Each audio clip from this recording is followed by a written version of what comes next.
I've worn a lot of labels in my life. Some I chose, some were handed to me. Some of them were useful, some of them felt limiting, but none of them have ever fully captured who I am. And I think a lot of us can relate to that. So today, we're not going to be talking about whether labels are good or bad. We're going to be asking a different question. What happens when we treat labels like they're a final definition instead of a living description?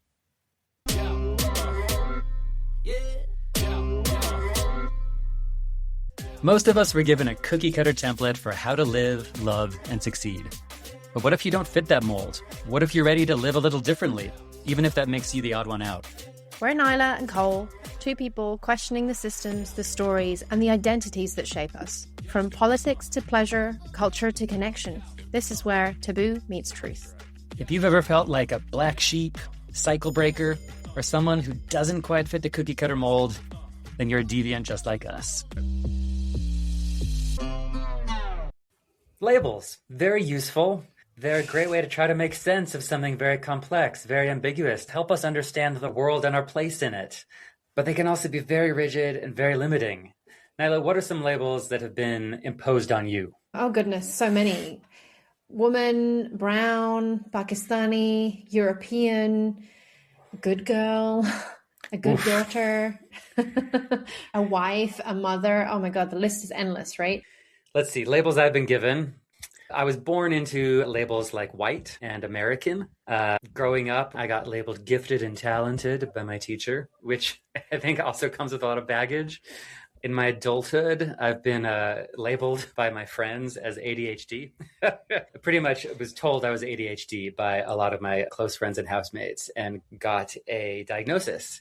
So that's one of my new labels that I've been learning to incorporate into the whole Cole picture. It's no surprise that when any of these labels are assigned to us, they come with really heavy expectations or filled with a lot of judgment. Yeah, honestly, some of them really screw us over as well. A good example is the whole divorced label, right? Like that carries, for me, a lot of cultural significance. I'm the first woman in my family, in my lineage, I think, to get a divorce, actually. Wow, I didn't know that. Little bit heavy, but also my bank judges me for it. So when I was transferring my mortgage after the divorce, they were quick to tell me that I was now a higher risk category as a divorced single mother, to add another one in there. That is insane. Okay, so this is formalized judgment based on a label, an official label given to you by the bank. Yeah, so there's like stereotypes around what kind of a risk category I now represent. And what's kind of screwed up about it is that the way that they stereotype a divorced single mother is like the opposite of what I represented at that time. They're probably thinking of somebody that's maybe a little bit helpless in a low income category, whereas actually me and my ex, we had like the exact opposite situation where I was the breadwinner and I was earning, a pretty high salary at the time, and he was out of work. And yet I was the one slapped with the divorced single mother label. That is some wild sexism at play. Yeah, welcome to the systems that we exist within, right? These labels, they really screw us over sometimes.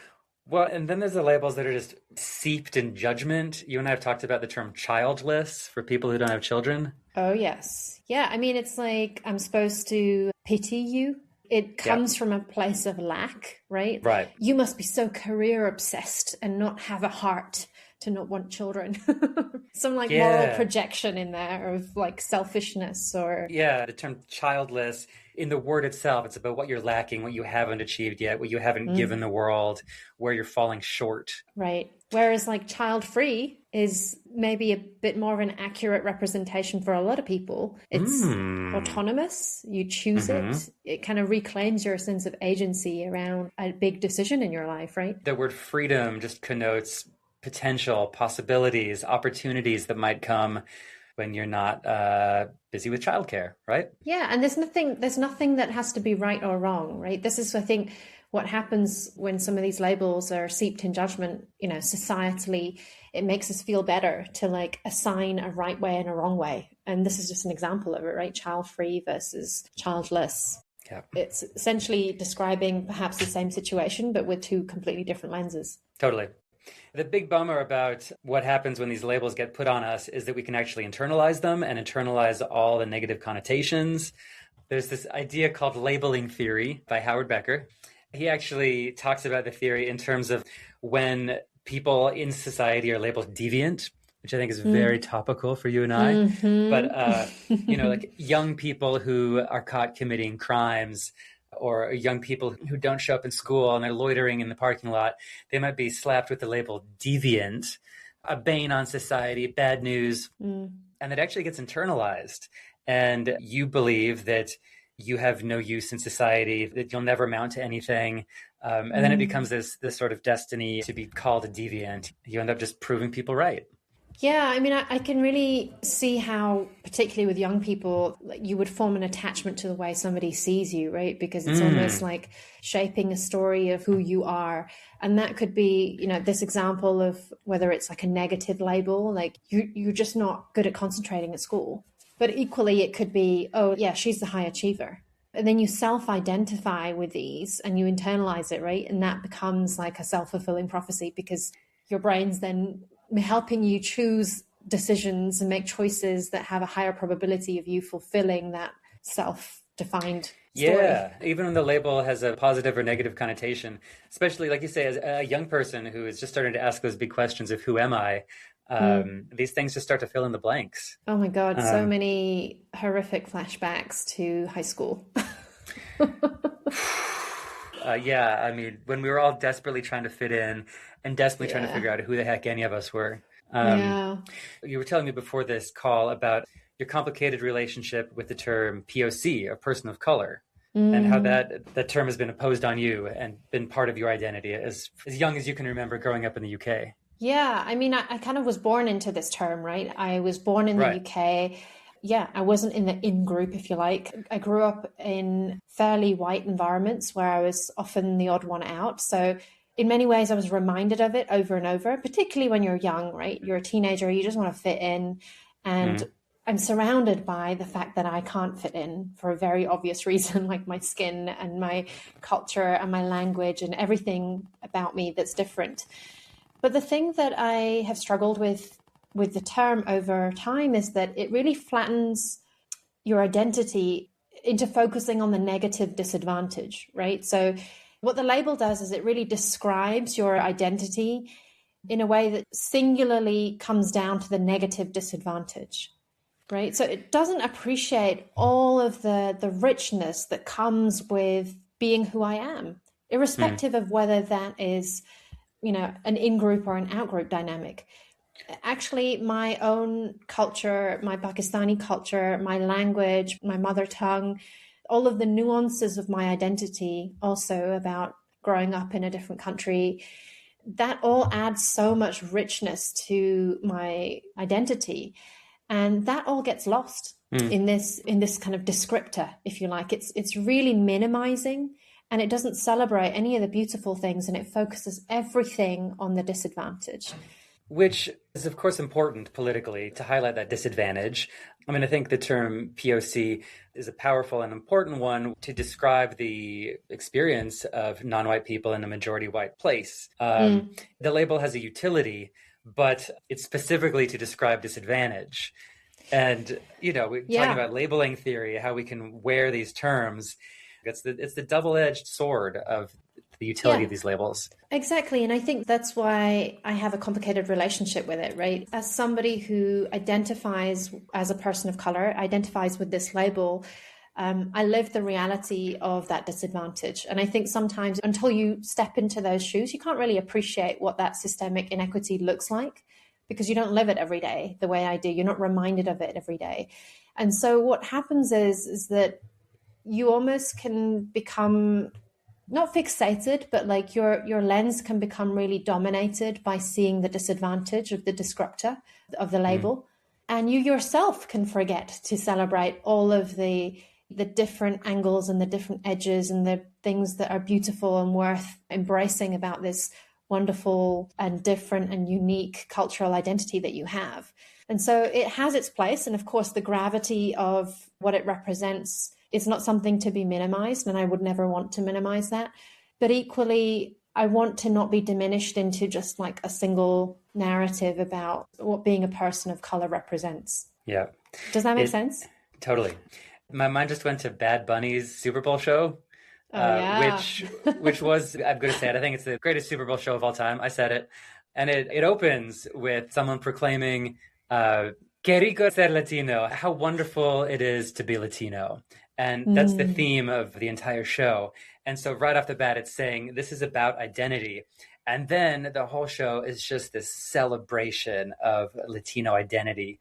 But I mean, obviously, it was also very political, because to be Latinx in United States right now is to live in fear, to be othered, to not be sure when your race or identity is going to be used against you, to be told in all sorts of ways that you don't belong. But Bad Bunny responded to that with joy around the Latin identity. Yeah. So he politicized the joy of an identity and the diversity within Latino identities across all the Americas. And I just love the fact that you can very much tap into a political power of an identity through the joy of it too. To me, it's the perfect response. Yeah. And in many ways, it's like a beautiful rebellion, right? Like if everything we're supposed to feel as brown people right now, like that still stands, but also there are all these beautiful things. Let's just remember who we are as a people. Let's remember all the gorgeous things that we're defending. Let's remember what this culture is full of, is rich with. It's a beautiful response of love and joy in the face of like a lot of hate right now. It's the perfect rebuttal to being told you're not welcome and to being reduced to being told you're an unwelcome minority. Yeah, I love it. And it's like pride in it as well, right? Yeah, the interesting thing is that these labels, they don't just describe us. What's often happening is that we're trying to fit in to belong, rather than just noticing that we deserve to be accepted with the beautiful cultures that we have as we are. We don't have to diminish those or edit ourselves to fit somebody else's definition of, what it means to belong here. That's it. So Bad Bunny chose to proclaim his Latino identity from the rooftops, literally from the rooftop of his casita during the show. We all have freedom to choose labels for ourselves. It's about self-expression, identity, visibility, finding community. And there's so much power in the specific words we choose to describe ourselves, even in the nuance from one label or another. It can completely change not just how others perceive you, but how you perceive yourself. I mean, what are some of the labels that you have embraced for yourself or chosen for yourself? Yeah, there are definitely some labels that I have that I kind of reel against, right? And the whole motherhood piece is one of these things that I've been unpacking, because since splitting with my ex, like I am technically a divorced single mother, according to my bank.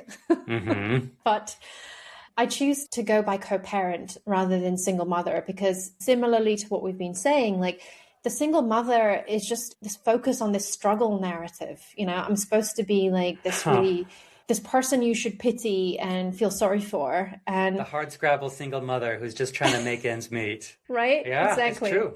Yep. Yeah, like think of the picture in your mind when you hear the word single mother. Like, even if I use those ever to describe myself, it's like in moments of self-pity or like in moments where I feel really down on myself. But actually, I choose to use the word co-parent because there's some intentionality around the partnership that I have with my co-parent around how we choose to raise our son. And there is actually, it's the same reality. It's just a completely different way of defining a label for yourself. And for me, it's about feeling like there's one way to parent a child or be a mother, right? Be a mom, yeah. Actually, that's what I'm really railing against, this idea of like there is one way to be a mom.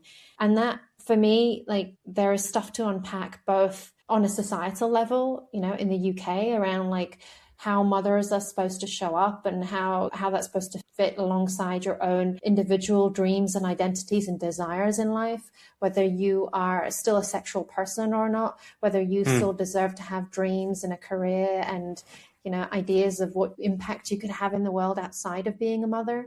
But also it has a huge cultural baggage as well, because in many ways I'm also like one of the first in my lineage and my generation to be balancing both being a mother and having my own personal identity outside of being a mother. And the co-part of co-parenting makes that possible, right? Because I'm a part-time parent and I'm very fulfilled by that role. Maybe when I'm not with my son, I'm supposed to be, in tears and struggling to get by because I just miss him so much. And I love my son more than anything in this world. But actually, I don't miss him when he's not with me. I think he's having a great time with his dad. And I am a fulfilled person following my other dreams and doing things that really enrich my life outside of motherhood. And I think that's quite a deviant expression of motherhood because it's not what people are comfortable with often. Totally. I mean, what I also really like about it is it shows that it is one part of who you are. It's a dimension of how you spend your days, but it is not your whole identity, right? Yeah. You don't let the label take over your whole life. You're reclaiming the fact that you contain multitudes by being a parent sometimes. Absolutely. And I think, talking about being child-free versus childless earlier, like society seems to have really strong opinions on motherhood and parenthood in general. What's an example for you of where identity seems to come with some kind of behavioral rules of how you're supposed to show up? Yeah, I think an example for me is the word queer. I think gay is perfectly fine as a descriptor, but I love the word queer. For one thing, the term itself has been fluid for decades. I mean, it started as this insult. It was derogatory. And now it's come to be pretty cool. I think it can sort of describe a counterculture, the countercultural vibes of being LGBT. But what I love about it is the inherent, openness and ambiguity. Because, I'm going to kiss who I want. Yeah, you are. And queer means I could still kiss a beautiful woman someday or tonight. Because, sexuality evolves and what we want in our sex lives and love lives evolves. And the label queer gives me that, just gives me that flexibility and that freedom. And so I wear that one proudly. Yeah, isn't it interesting how you identify with a label that even by definition, it's like a reclaiming. And so there's a disruptive force in the intention behind like the queer label, right? But then, there's almost like this ingrained capacity within us that we then want to like define the edges of it so that we start to become even more rigid within something that's trying to be a disruptive force. Oh my gosh. And you know what? Queerness is unfortunately a really good example of that too, because I think all of us want to feel like we're part of a community, that we fit in, that we belong. And then a label we can imbue it with expectations of good enough, queer enough, right, cool enough. Well, you've told me yourself. I don't want to call you out, but you've told me when we weren't recording that you weren't sure if you were allowed to call yourself queer. Yeah. I mean, let me just come in here. Please. So I must say, like, the queer label is one that I struggle to self-identify with, even though I think it fits actually for me.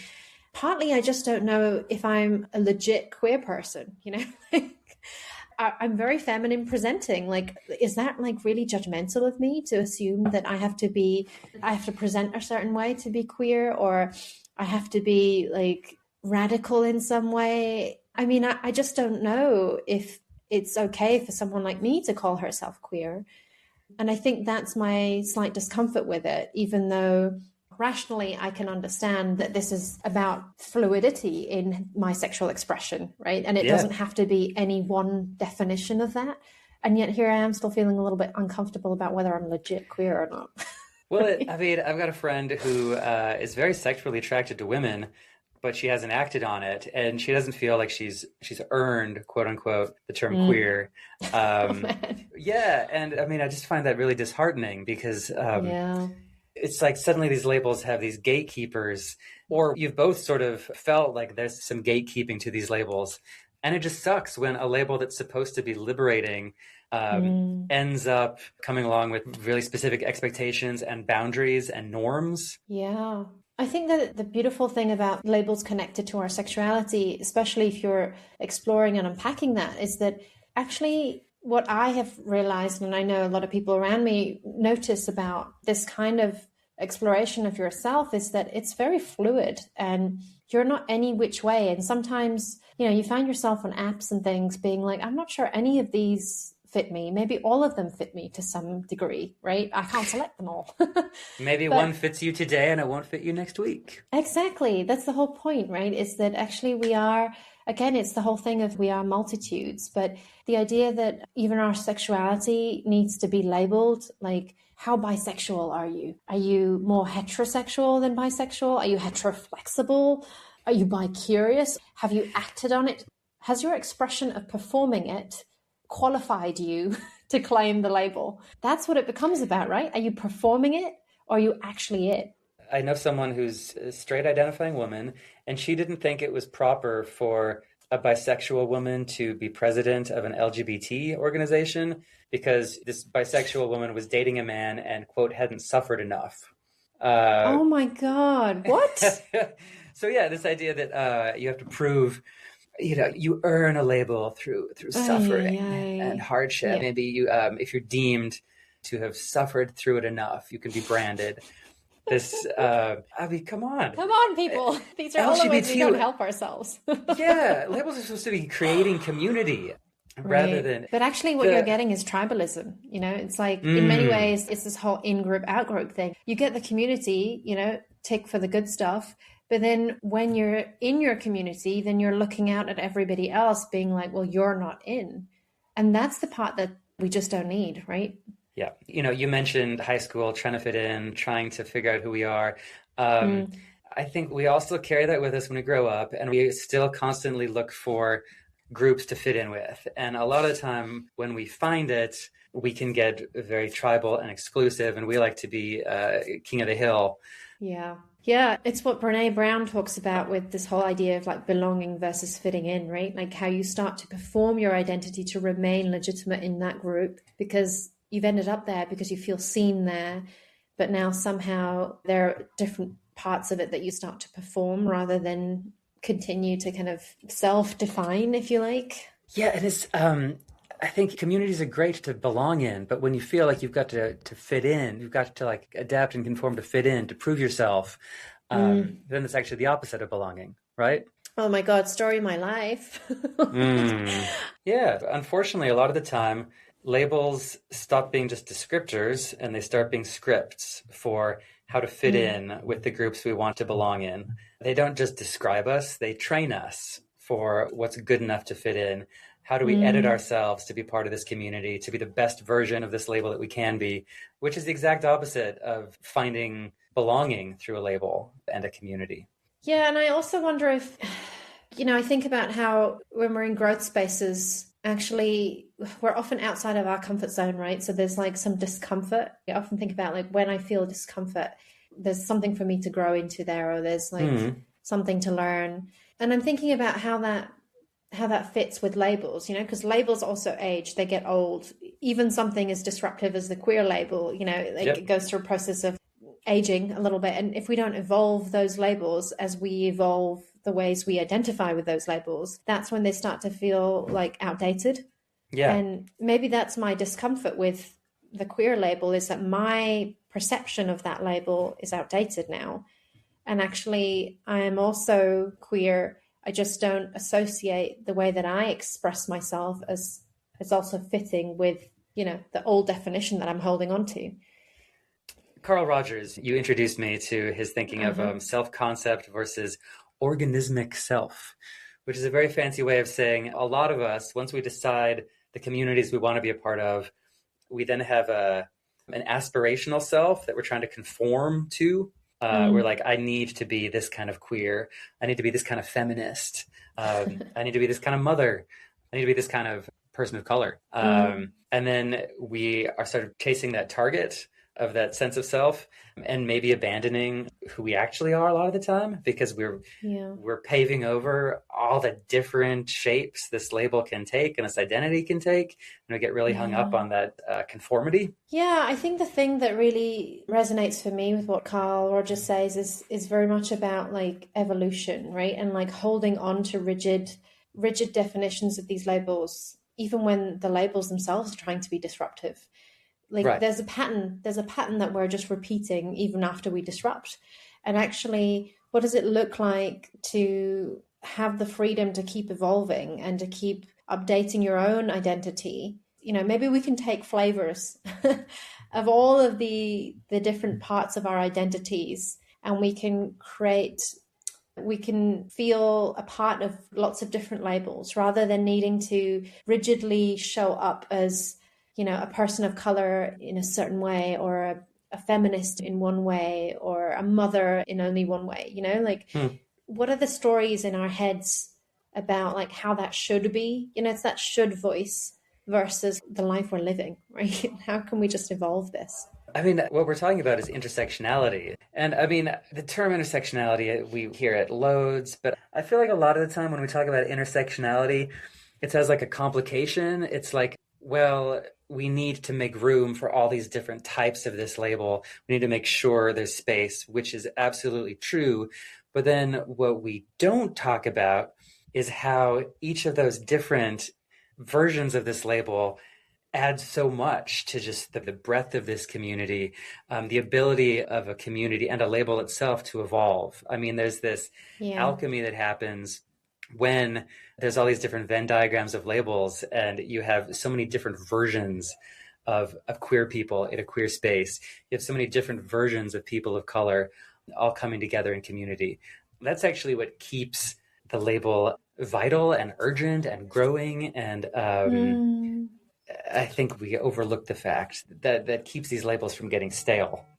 Am I making any sense? Yeah, actually, I like that. It's making me think about how rigid my own definitions are of different labels, right? And actually, what does it mean to be at the edges of a label? And like, how could I use them as like approximations rather than, you said it earlier, like they're descriptors. They're not like scripts or prescriptions for how we should be. So if I'm allowed to use the labels to like find myself in many ways and like find a sense of belonging to others who get me, then how can I also use them as ways of like evolving my thinking of what does it mean to show up with a little bit of this and a little bit of that, and embrace the intersectionality of all of the things I am, which includes lots of internal tensions between them, right? Like, yeah, I mean, labels should be a jumping off point. It should be a place of beginning to understand who you are and to kickstart where you're going. There's that struggle of whether we wear a label or we let the label wear us. I think a lot of times we get it backwards. Yeah, I do relate to all of these labels differently to my parents, and maybe my son will relate to them differently to how I relate to them. And so there's something quite nice about that story continuing to evolve.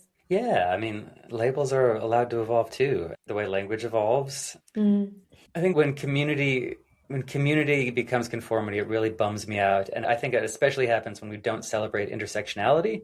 I open Instagram and I'll see these photos of like 12 white gay guys, and they've all got the exact same haircut and the exact same build and same beard and same fashion. And man, it gives me the ick. Well, and they need some diversity, like not just for the sake of it, but just like they've all forgotten that they're allowed to be their own individual people. They've forgotten they're all allowed to be their own version of gay. Because they've just become this Xerox copy of each other. And I will run away from any sort of social interactions like that or groups like that, because it's the diversity that tells all of us that we're allowed to be unique and self-expressive. So thank God for diverse spaces. We need intersectionality is really what I'm saying, to keep all of these identities evolving and growing and changing. Yeah, in order for things to evolve, there has to be something different. There has to be some kind of internal contradiction going on, right? That's kind of how we grow from a space. Also, the discomfort of that causing some friction is a good thing. And so maybe we need to start just like being with some of that friction and just like noticing it rather than wanting it to always go away, Well, it's also just you're giving a gift to the rest of us. My God, like I seek out that friction. Those are the spaces I want to be in. Yeah, I mean, I think it probably says something about you and I. We gravitate toward diversity. We gravitate toward people who are different to us. And we look for people who live differently. And actually, that's a huge source of inspiration and admiration for us. But actually, a lot of people live their lives wanting to be around conformity and sameness in many ways, because I guess it's safe. It feels safe. And if you haven't felt safe before, maybe you value that highly. I'm trying to think about why that feels good for somebody. And I think it's probably connected to a little bit of, tribal belonging dynamics in human dynamics, and also like moral legitimacy, as religion and things like that are kind of fading out as significant drivers of our societal norms. Maybe some of these other labels start to take that space instead and take that role instead. I hear that. I mean, we all want to feel safe, comfortable. We all want to feel like we belong. But I mean, you and I, on paper, we've got nothing in common.